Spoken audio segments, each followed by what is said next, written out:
A democracy that's strong, fair, and true depends on you. Introducing onAir, a nonprofit, nonpartisan digital democracy network.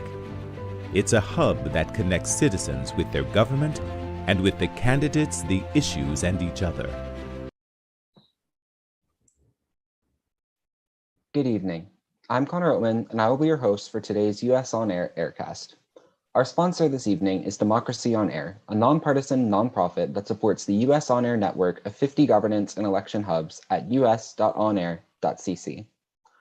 Our Aircast today will focus on two primary topics: Ukraine's recent sinking of the flagship Russian warship of the Black Sea Fleet, as well as the RNC's recent decision voting to boycott the Presidential Debate Commission.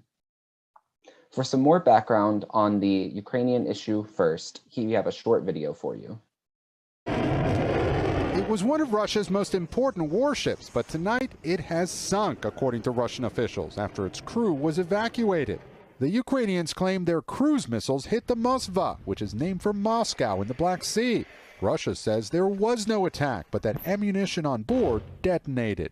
We cannot confirm the Ukrainian reports that it was hit by a missile, but we are also not in a position to refute that. The ship's loss is not just a military setback, but a symbolic embarrassment to Russian forces in southern and eastern Ukraine, where senior U.S. officials says they're now all located, though the anticipated major offensive in the east still has not begun.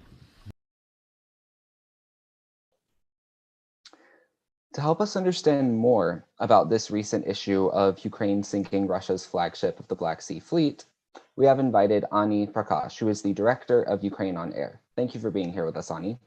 Thank you for having me.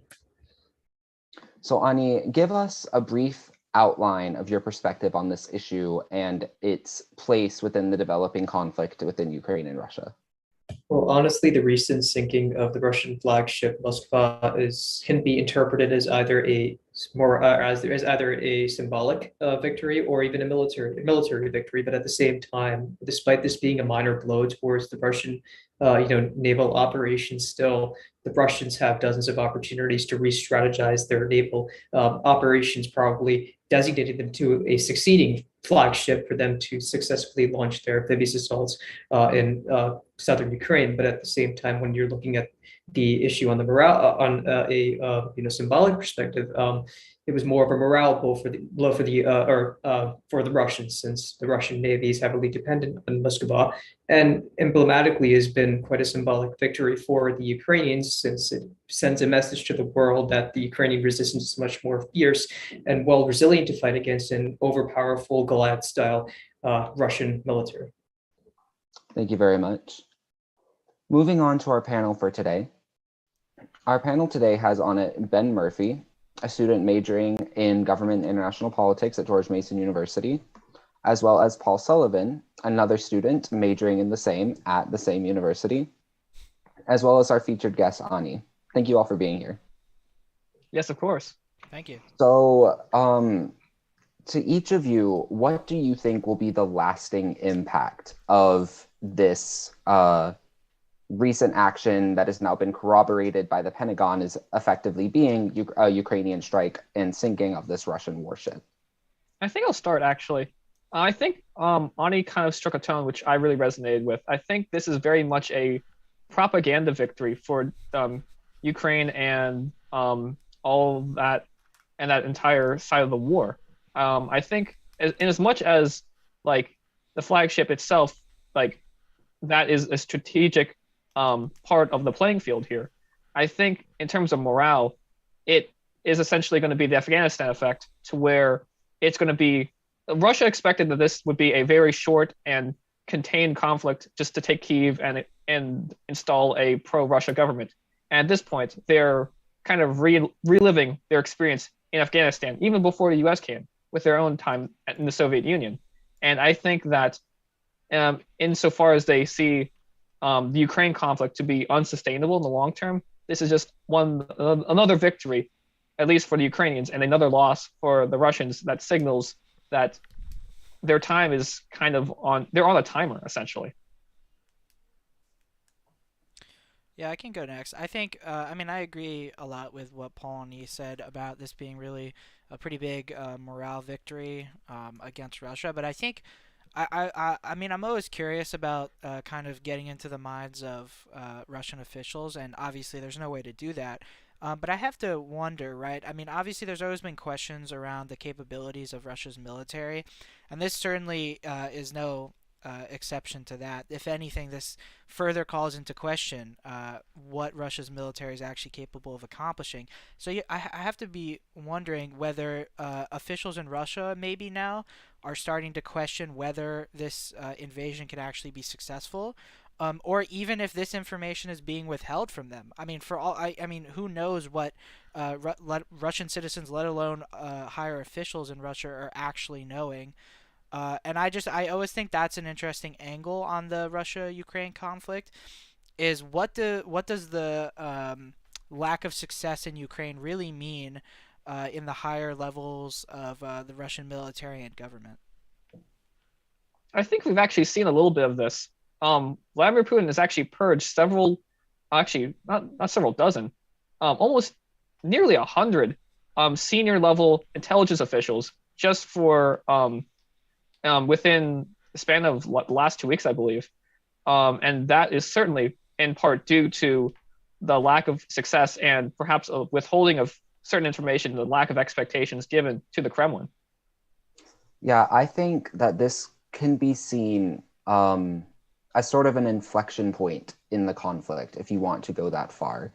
Not necessarily that the conflict is anywhere near being over, but like Ben was saying, this is a measurement of Russia's effectiveness within this conflict, which has been drawn out much longer than Putin had even planned due to their military's ineffectiveness in capturing and maintaining control of regions within Ukraine. And this recent action by the Ukrainian military, sinking one of their flagships of their most important fleet, is just proof even more so that that Putin did not really fully understand the like weight and impact of the actions that he was taking when starting this conflict in Ukraine.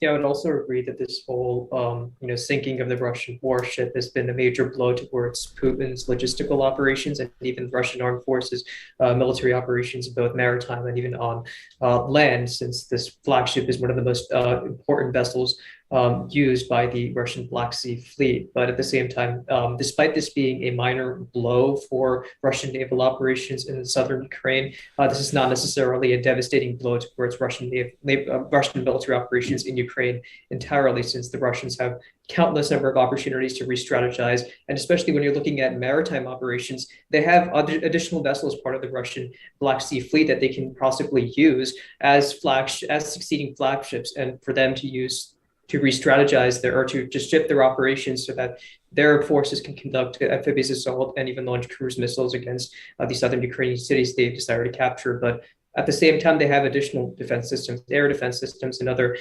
units that they had also used to successfully capture their cities. So it's a minor blow towards the status quo of Russian naval operations in southern Ukraine, but not necessarily a blow towards the whole scope of Russian military operations in their invasion in Ukraine. Thank you all for your comments. We'd like to move on now to our second topic of today, which is the RNC's recent vote to boycott debates held by the Presidential Debate Commission. For more background on this issue, we have another short video for you.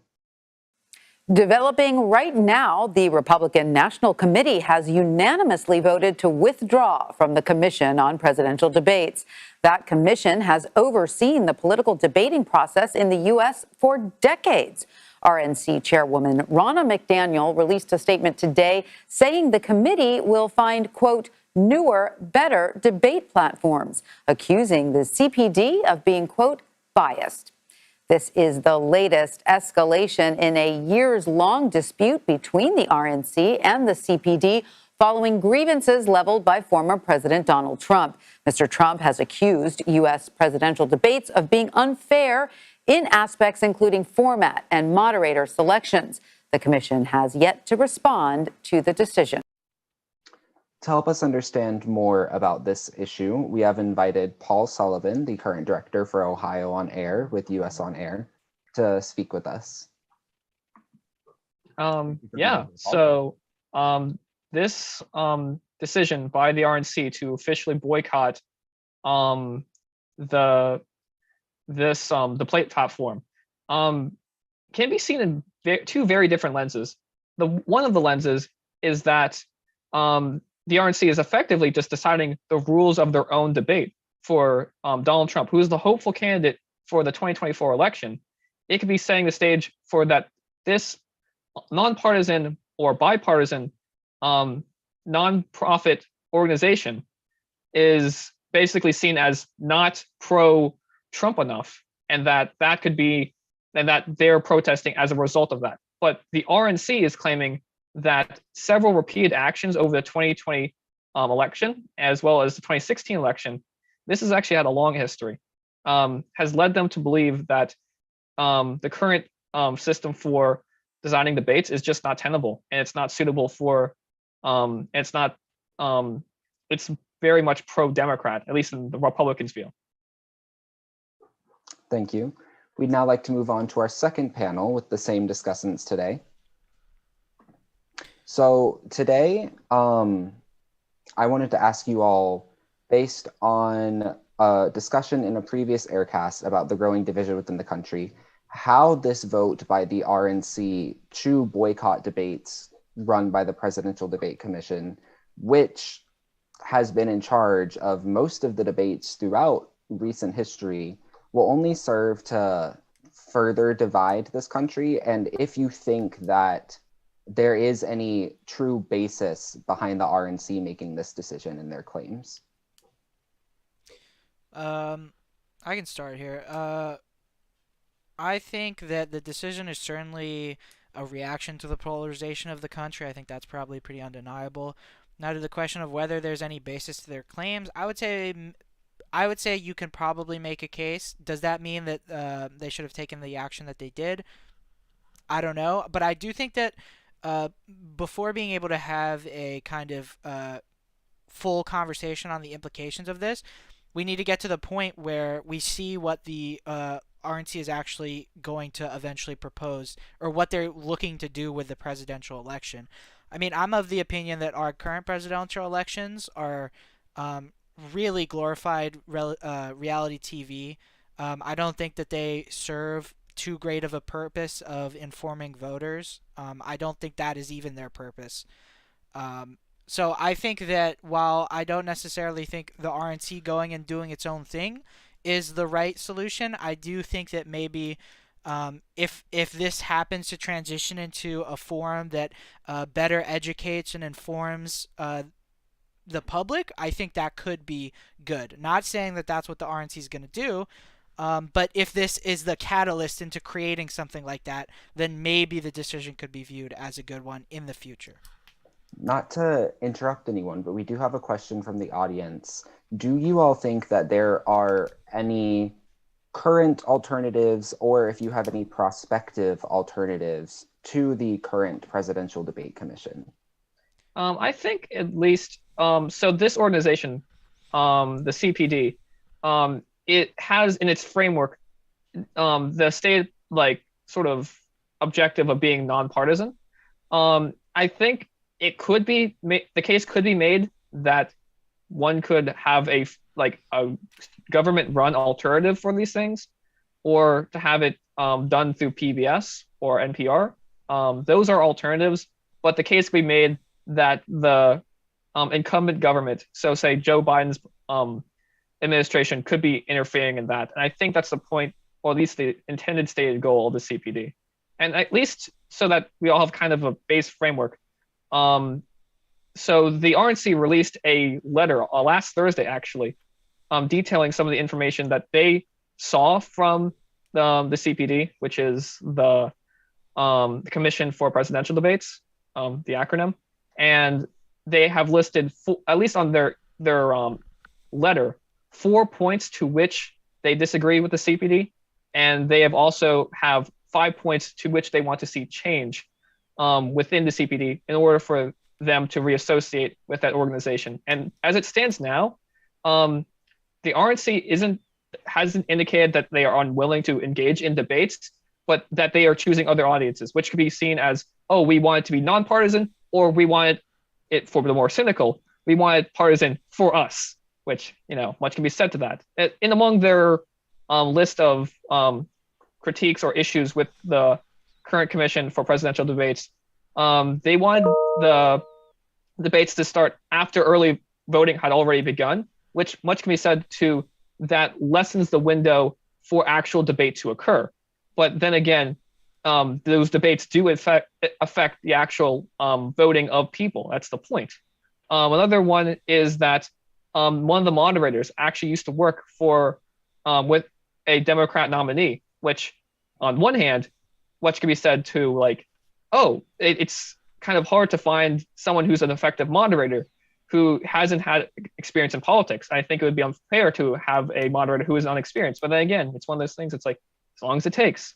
And there has been comments made about not having proper debate conditions, et cetera, et cetera. But that's just a brief summation of the whole entire thing, at least from the RNC's perspective. I honestly don't necessarily have an issue with some of the RNC's points, particularly like you said about having a moderator that was previously involved with a candidate. I feel like that should honestly be a no-brainer in structuring a unbiased debate, that the moderator can still be within politics, but shouldn't have a connection to either of the candidates that are debating. But I still don't necessarily feel like this was the right move for the RNC to take. And maybe that is because I have a bit more of the cynical viewpoint, like you mentioned. And I feel like they're doing this simply to kind of increase the width and scope of their own bubble. They want to continue to put out their message to the people that they know that are going to support it, and create potentially a platform that is going to be partisan for themselves. But that is just how I kind of view the situation.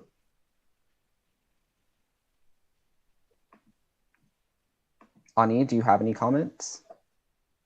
No, not at all. I guess all comments were addressed. So, just to make one final closing point, Mm-hmm. I find this whole process for the committee for presidential debates, I think the move by the RNC is more or less one that, Connor, as you said, somewhat to send a message, but also preemptive. I think what they're trying to, one could take the cynical viewpoint, as you said, that they're signaling to the Republican base that, no, we're seeing the course of this country and we don't like it. And they're responding to whatever their demands are. And I don't think that's in terms of partisanship, which is the main point of discussion we had during the last Aircast. I think in terms of bringing people together, I think this is kind of goes against that.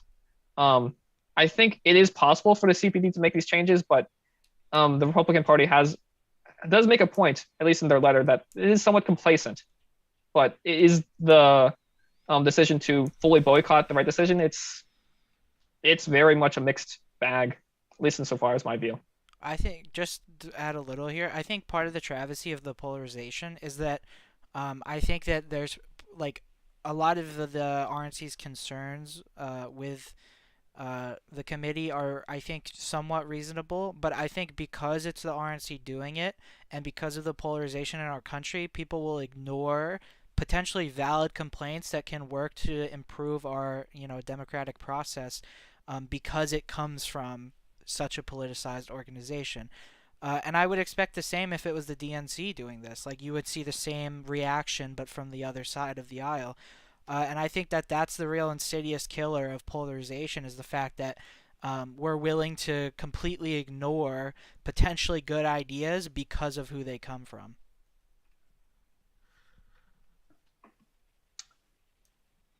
If there are no more comments, I do think that is a great point to leave it on, Ben. Thank you very much.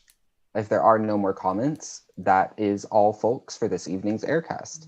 I would like to thank all of our participants for all of your great comments and thank our live stream audience for watching and for your questions. Yes, of course. And best have a good day, guys. You can go to the first post on the uson.onair.cc homepage to learn more about today's news, view videos and live streams, and to comment on this Aircast.